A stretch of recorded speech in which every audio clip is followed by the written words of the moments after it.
Nutritions chapati రోటీ కాకుండా సంతృప్తిగా rice కూడా తినవచ్చు. Doctor rice, sugar free rice, doctor rice diabetic rice, sugar పెంచని బియ్యం, డాక్టర్ రైస్.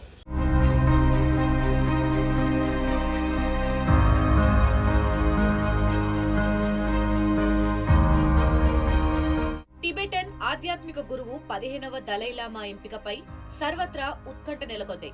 ఈ అంశంపై చైనా, ప్రస్తుత దలైలామా మధ్య వివాదం మరింత ముదురుతోంది. అయితే ఈ విషయంపై దలైలామా సంచలన ప్రకటన చేశారు. తన వారసుడిని ఎవరు ఎంపిక చేస్తారు, ఎలా ఎంపిక చేస్తారనే దానిపై క్లారిటీ ఇచ్చారు. ఇంతకీ దలైలామా వ్యవస్థ అంటే ఏంటి? ఆధ్యాత్మిక గురువును టిబెటన్ బౌద్ధులు ఎలా ఎంపిక చేస్తారు?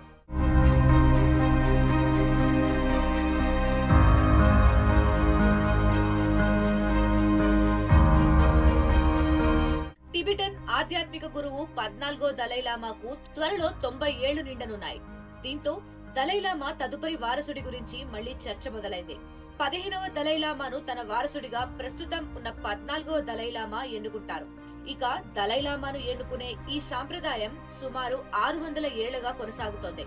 టిబెటన్ బౌద్ధ సాంప్రదాయాల ప్రకారమే తదుపరి వారసుడి ఎంపిక ఉంటుందని 14వ దలైలామా స్పష్టం చేశారు.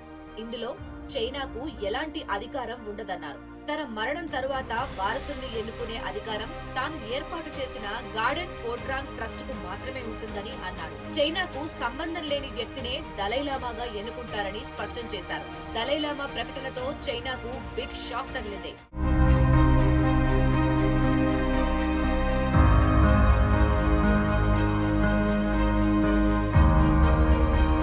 దలైలామా అంటే మహాజ్ఞాన సముద్రం అని అర్థం.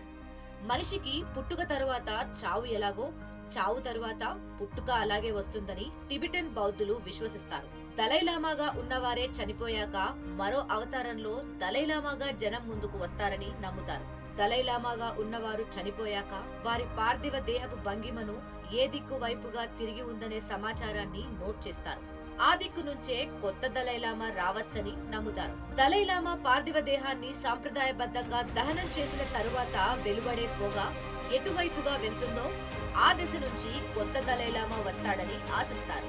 ఎవరైనా బాలుడు దలైలామా పోలికతో జ్ఞాపకాలతో కనిపిస్తే అతడికి దలైలామా వినియోగించిన వస్తువులను చూపిస్తారు. వాటిని అతడు గుర్తిస్తున్నాడా లేదా అనేది తెలుసుకుంటారు. అందుకే దలైలామా వారసుడి ఎంపిక చాలా కీలకంగా ఉంటుంది.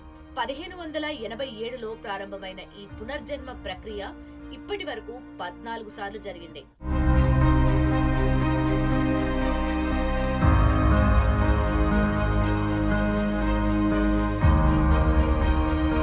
ప్రస్తుత 14వ దలైలామా అసలు పేరు టెన్జిన్ గ్యాట్సో. ఈయన 1935లో టిబెట్లోని టాక్సీర్ గ్రామంలో జన్మించారు. 1940లో 15 ఏళ్ల వయసు నుంచే దలైలామాగా బాధ్యతలను చేపట్టారు. అయితే 1959లో టిబెట్ లో చైనా సైనిక అణిచివేత తరువాత ఈయన భారత్ కు పారిపోయి వచ్చారు. అప్పటి నుంచి ధర్మశాలలో ప్రవాస జీవితం గడుపుతున్నారు. తన పునర్జన్మ చైనా వెలుపలే జరుగుతుందని దలైలామా చాలాసార్లు చెప్పారు. అయితే చైనా మాత్రం ఈ వాదనను తోసిపుస్తూనే వస్తోంది.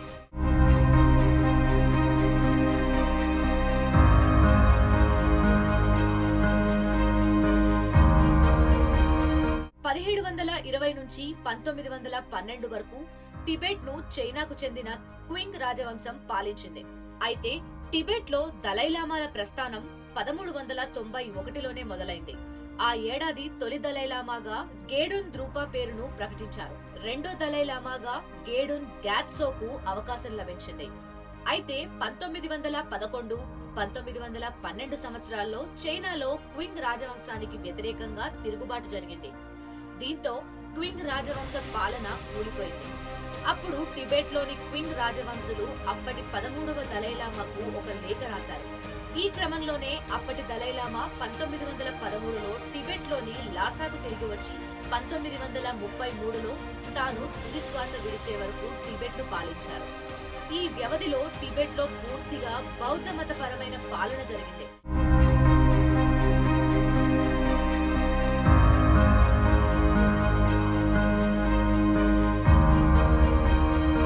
ఇదిలా ఉండగా 1950లో చైనా కమ్యూనిస్ట్ పార్టీ కీలక ప్రకటన చేసింది.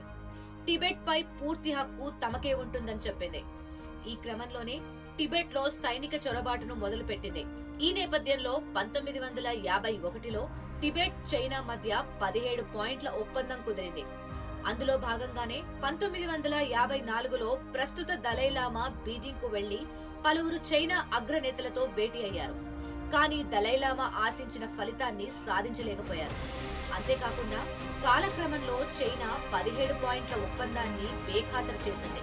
టిబెట్ పాలన, మతపరమైన, రాజకీయపరమైన వ్యవహారాల్లో చైనా తలదూర్చడం మొదలుపెట్టింది. దీంతో టిబెట్ లోని పలు ప్రాంతాల ప్రజలు చైనా సైన్యంపైకి తిరగబడ్డారు. దాన్ని చైనా సైన్యం ఉక్కుపాదంతో అణిచివేసింది. ఈ పరిణామాల నేపథ్యంలో 14వ దలైలామా 1959లో టిబెట్ నుంచి భారత్కు వచ్చేశారు.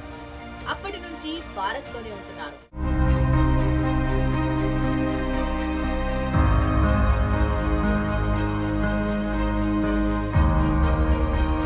టిబెటన్ బౌద్ధుల మత విశ్వాసంతో దలైలామా హోదా ముడిపడి ఉంటుంది.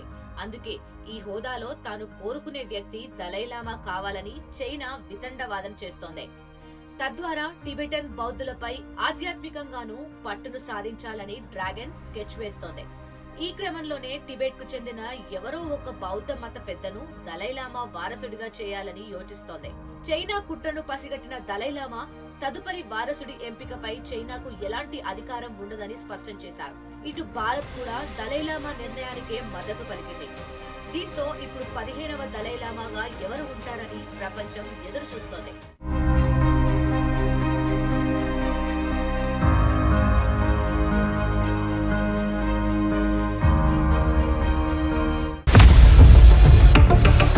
ఇండియా పాకిస్తాన్ తాజా అప్డేట్స్ కోసం డౌన్లోడ్ చేసుకోండి RTV లైవ్ యాప్.